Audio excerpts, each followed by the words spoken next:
ஒரு சாதாரண சாமானிய ஒரு 200 கிராம் குட்கா வைத்திருக்கக்கூடிய ஒரு மாற்றுத்திறனாளியை இன்றைக்கி கைது செய்து அவரை சிறைச்சாலைக்கு அனுப்பி கொலை செய்திருக்கிறது.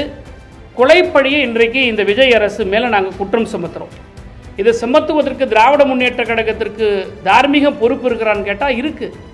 எங்களுடைய அரசாங்கத்தில் இப்படிப்பட்ட ஒரு குற்றச்சாட்டு நடந்தபோது இதே அஜித்குமாருடைய வழக்கில் கொலை வழக்காக முதலில் இந்தியாவில் அரசே காவல்துறையின் மீது 302 செக்ஷன் ஃபைல் பண்ண ஒரே ஆட்சி திராவிட மாடல் ஆட்சி.